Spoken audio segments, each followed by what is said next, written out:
55% of companies will never hire more than 4 employees. There are thousands of these small companies in America, and they don't have an easy path. They struggle too. They are not your average companies. They are the 1004. This is the 1004 Show. Hello, everyone, and thank you for joining us today for the 1004 Show. We are here with Brad Stevens of CoLab Roanoke. What's going on, Brad? Just enjoying being here with you this morning. That is a great answer. Obviously, I appreciate that. So you haven't been with CoLab very long, but it has been around for a while. Tell me a little bit about what CoLab Roanoke is and kind of why it got off the ground.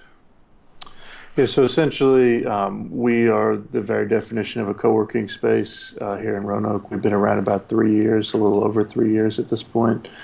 Started as a collaboration between a few folks here, Sam Steidel and Ed Walker and Brent Cochran here in Roanoke.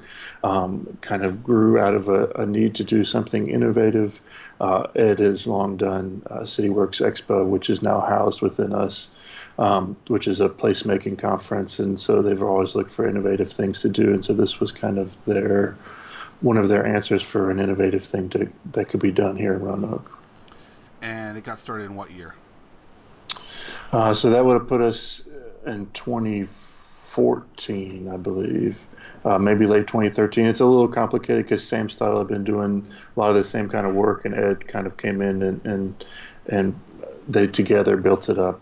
But she had been doing a similar type thing here for a little bit longer. Got it. I think the idea of co-working is something that's really getting adopted by a lot of cities across the country. But I think one thing that is often missed is that although the physical place is there and people meet there, it doesn't work if you don't get the right people in the door.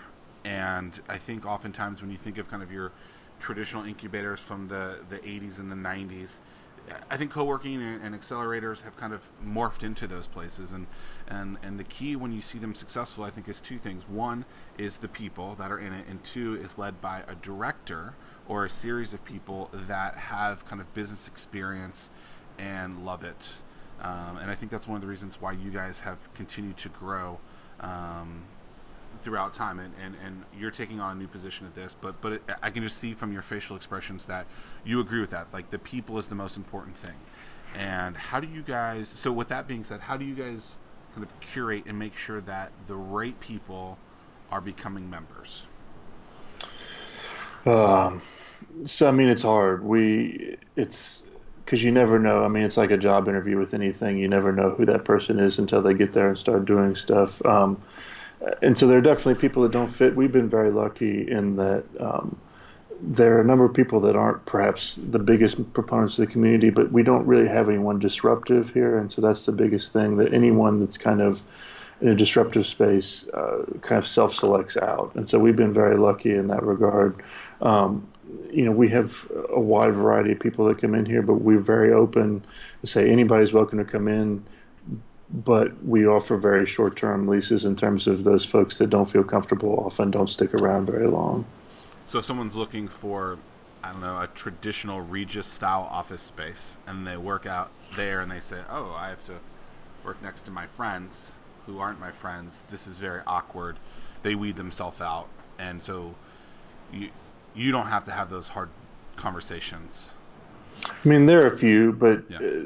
That's most of the people we have here right now are very much a self-selected group, and in some ways this is Roanoke is an interesting area for that, in terms of there's still a large portion of our community that doesn't know what this is, and so we don't have as many folks coming in, and normally we can see those folks that aren't going to fit in right from that very first conversation, that they're asking things like, well, I really want to be able to have a phone call where no one's going to overhear me. And I say, well, if that's something you're bringing up now, you're probably not going to be a great fit for this space.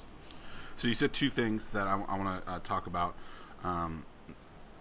So when people don't know what it is, and because co-working is just now, I think, becoming a buzzword, right? It's people are just now, from the masses, understanding kind of the differences and why it's important. How do you guys market and get out there so that the people that live in your backyard who might be customers can come through the doors?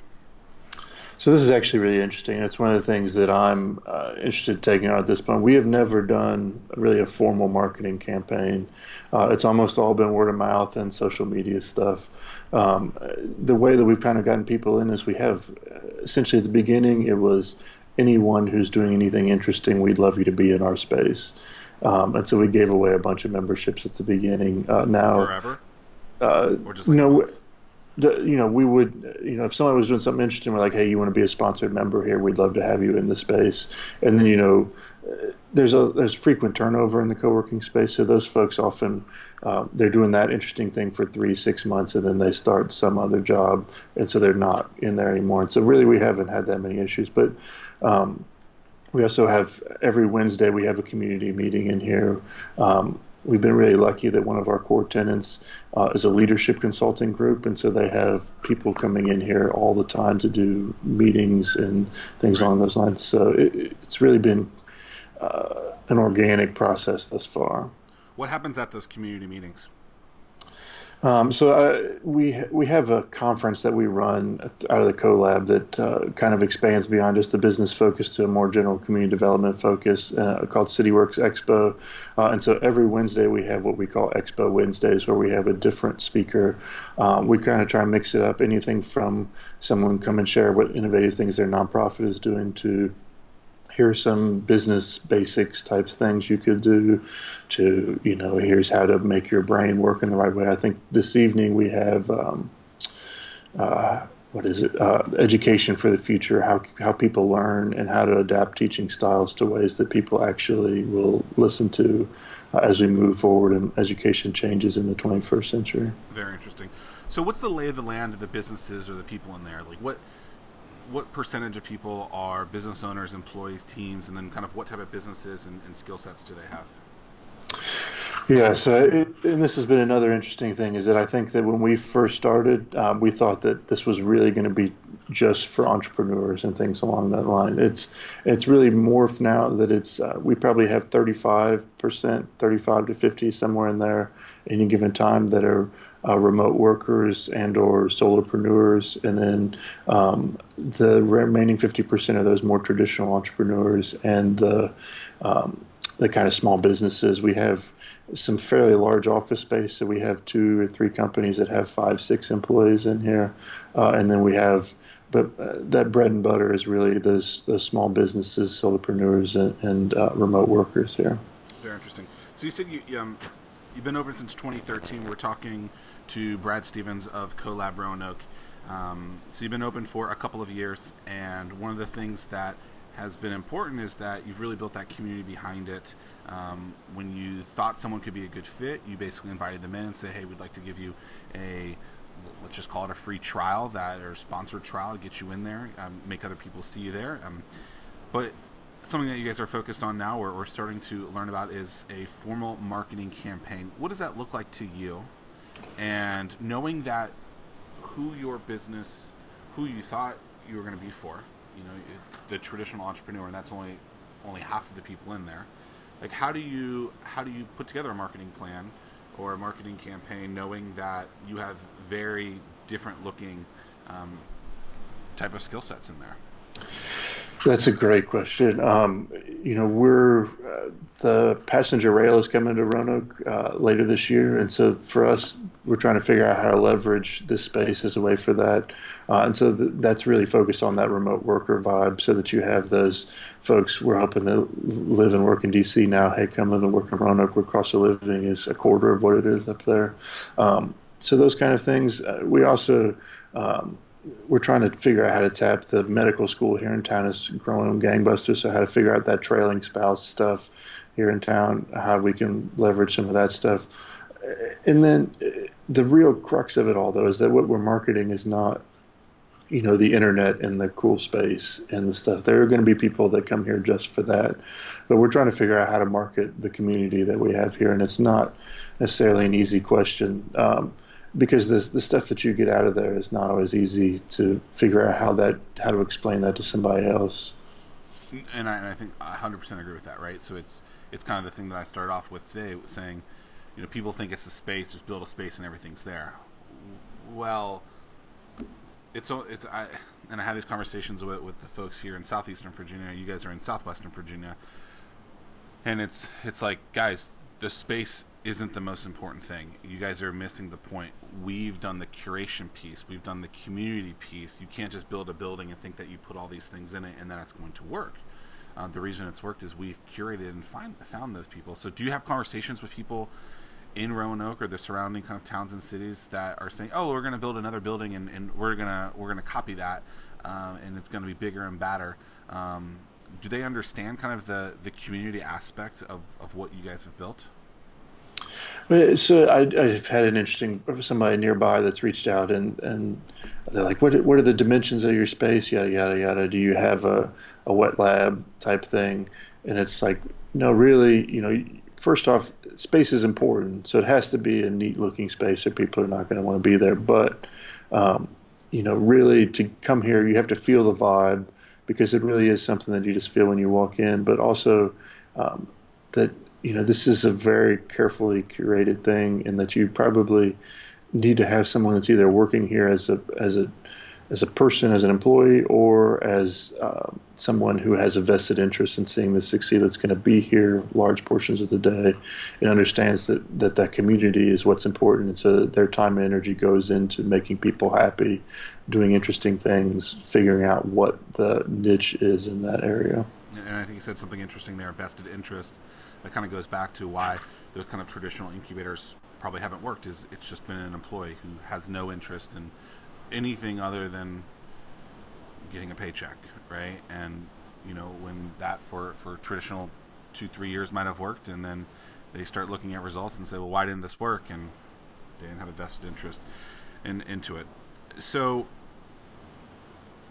how many members do you think you guys have in there? And you talked about how you have a decent amount of churn and people leaving and stuff. How do you guys kind of evolve from that and understand, like, is that something we're doing wrong? Is that just the market? It's going to happen?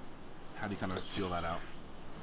So at any given time these days, we have between 160 and 170 members. And that's, in some ways, that's a misleading number, in that there's probably 75 to 100 folks that use the space regularly, and then there's a number of folks that just have it for conference room time, and so they're just using it for that. Or there's a number of folks that work in Richmond and come here one day a month or something along those lines. But really, we're in a kind of a sweet spot right now. We're always trying to grow, but that turnover definitely seems to be part of the market these days. That there is, there have been, maybe not in my 3 months, but in the time before, I think Ariel said that there were 2 people that left and said that they were leaving because they didn't enjoy it here. That it's just people get jobs. So I've got a few of my core people right now that have just went for job interviews last week, and I'm like, I really hope you get the job. But on the other hand, that means you're not going to be here, and so I'd hate to lose you at that point. But yeah, it's one of those things where life evolves, and sometimes businesses fail, and it's good to see that people over the hundreds, maybe thousands of members that you guys have had, the majority of them are very satisfied and happy. I was interviewing someone a few months ago, maybe even a year ago, about the actual gym membership model. And this guy owns 3 or 4 of them, and he told me that he basically makes all of his money bringing in people for 45 days, right? So it's basically December 1st to January 15th, because people are starting to think about fitness again, New Year's resolutions and stuff like that. Do you guys have kind of a viral moment where the majority of people come in, or is it kind of in a rolling basis? You never know how many people are going to be here. So I guess like today, spring break here this week. So Monday and Tuesday we had nobody in the building. I was like, good grief, I'm almost nervous because there's so few people in the building right now. Then I come in today, and there's a decent number of folks in here today. And I never, Mondays and Fridays are usually pretty quiet. Middle of the week is busier. But in terms of the flow for the year, I've been encouraged to target my marketing campaign for summertime from our members, because they said that one of the things we've heard from several is that when the kids get home for summer and they've been working at home, they don't want to work at home when their kids are running around everywhere. So that, but there's all kinds of different stories for how different people wind up in this space. Sure. You guys have a couple sponsors, a select group of people. How do you guys kind of curate those people and make sure that what they do as a business is going to complement you, or do you not care about that? I mean, if somebody came to me and said they wanted to give me money and they didn't know what we did, I'd probably still take the money. But Depending on we're how big very the check is, right? depending upon how big the Yeah. check is and what they want in exchange for the check. Sure. But we do a lot of those folks are members, and so that they've worked out a space for like they'll say, I'm going to sponsor conference room A for this amount of time, or I'm going to sponsor one of the smaller huddle rooms for this amount of time.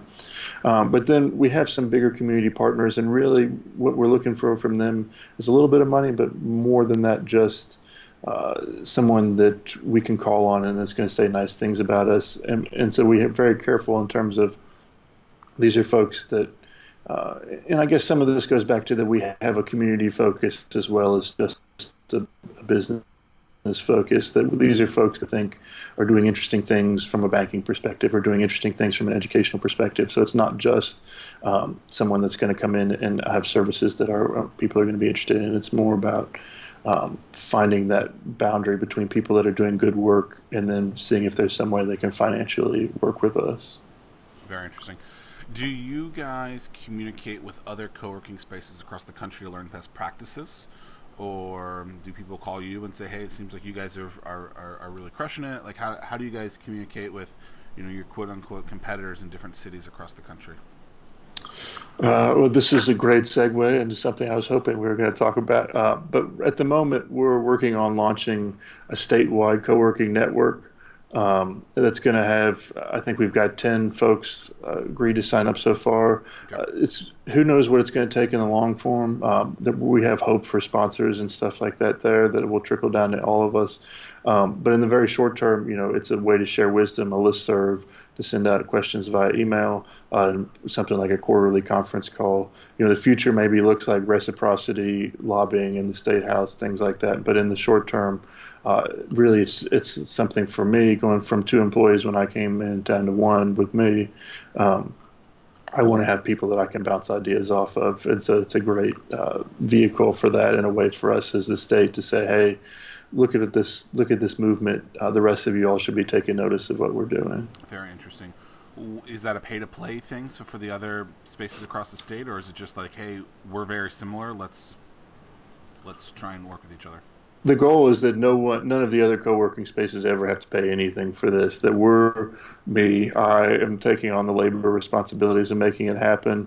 And the goal is that all of us succeed in terms of they sign up to the thing. I put their name and stuff on our website, virginiacoworking.com. We then figure out what exactly we want to do moving forward as a group, and then we can say, hey, let's go after BB&T to be the banking sponsor of this for X amount of money, and then that money trickles down to all the spaces. So really, we're hoping it's a revenue generator for all of us rather than a pay-to-play model. Very interesting. What do you have relationships with these other spaces already, or something new? A lot of them, it's something new. A lot of them we have relationships with, especially those out here on the western side of the state. That I know that a lot of you guys on the eastern part of the state say Roanoke is weird and podunk and everything. I don't know if you say that, but in Northern Virginia, they're like, what is Roanoke? I've never heard of you before. Really? But, no. Wow.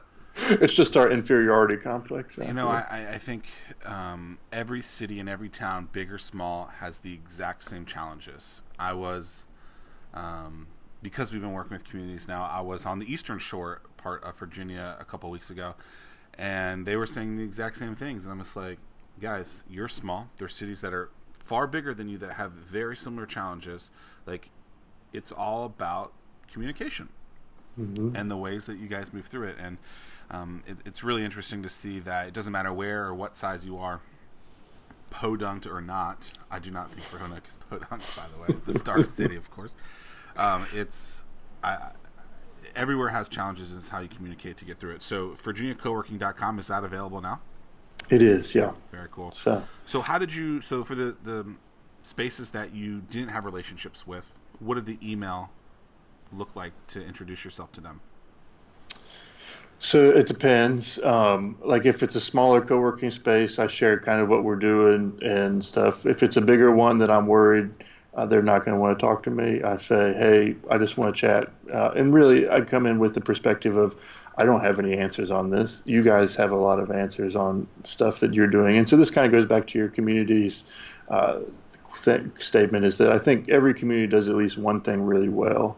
And so we can all learn something from that. And that's, whether that's Abingdon or Harrisonburg or anything, they do at least one thing really well that we could all learn from. And I think that that's true for these spaces too. And so I approach it from a, hey, I want to learn from you, but also if you're interested, we'd love to have your participation in this broader movement. Sure. I think back 6, 7, 8 years ago when I was getting back into my business career, I was in a similar space, not for co-working, but as an entrepreneur, and I didn't know what to do, and I just started reaching out to people, and I said, "Hey, um, I just want to talk to you." And I didn't have a website formed. I didn't have any of these pieces kind of known, but it was, "Hey, I have a challenge. I just want to bring you guys here." And what I didn't realize was that they were having the exact same challenge, and that's kind of when I was like, "Oh, well, maybe I should start something with this." And it evolved, and obviously we're a couple of years old now, and it's interesting to see that you're kind of seeing a similar challenge where it's like, hey, I'm new into this. I know there's other people that have done it. How can we learn best practices from each other? Has it been well received? Has anyone said no?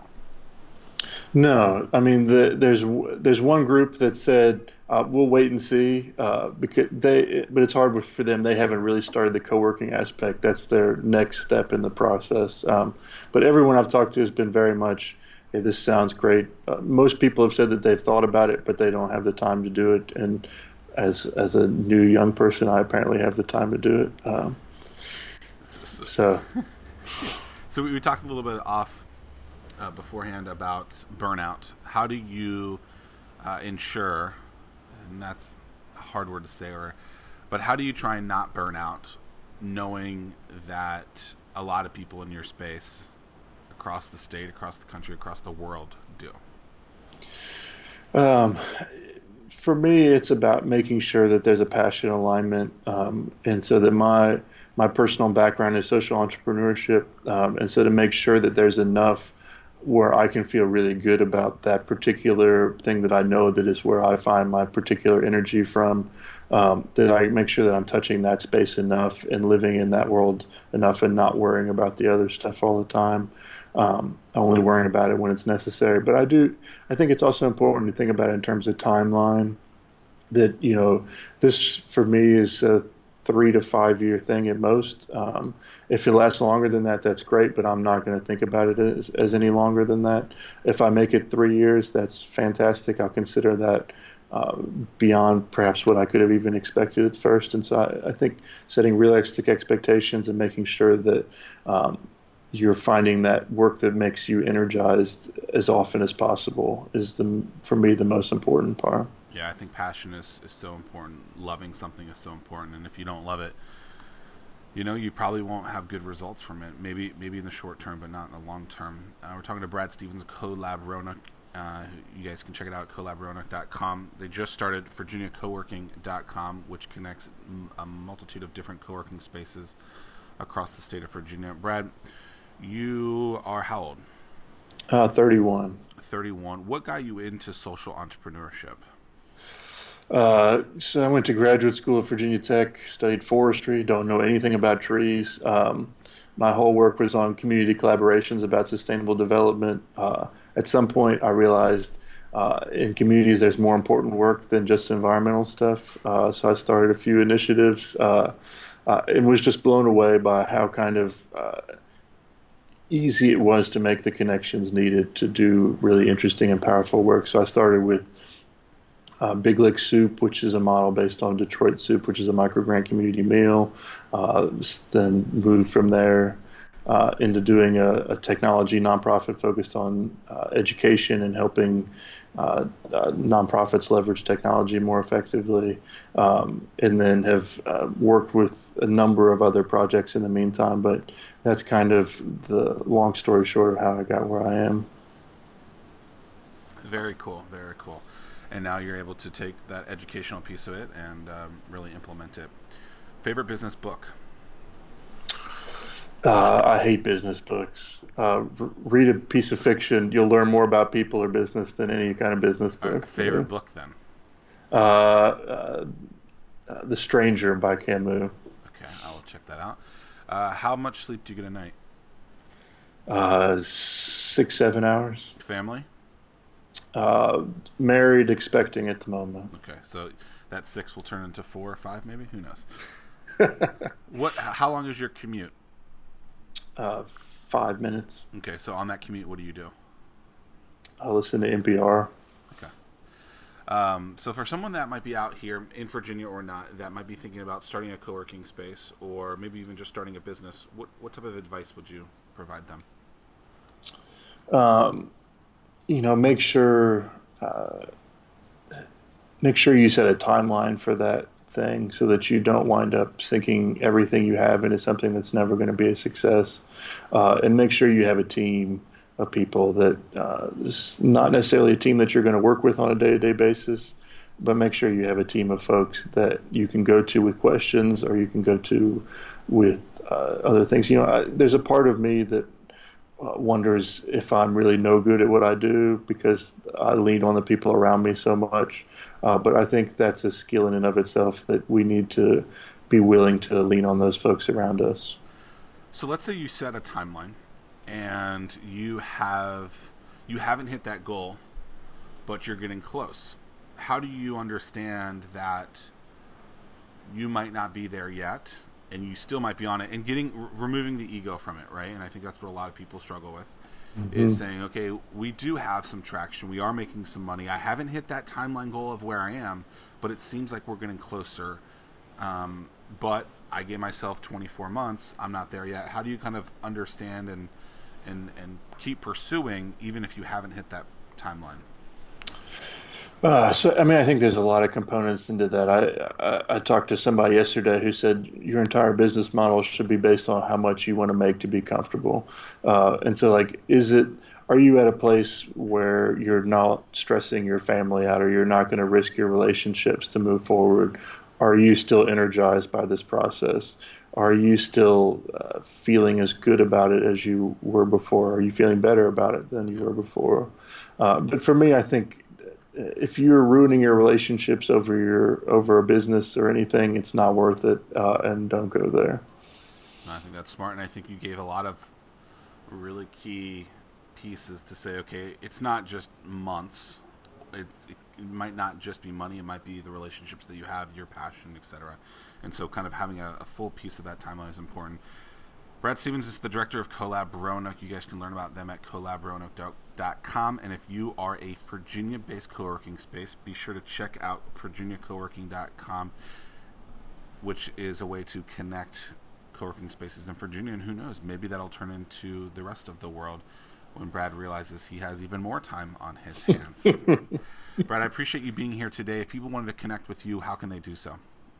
You can call me, email me. Email's usually the easiest, Brad at colabroanoke.com. But I'm always available, have my phone and email with me all the time. So. Is there anything that we missed that you wanted to touch on? No, I mean, it's fascinating work. It's exhausting, but exhilarating at the same time.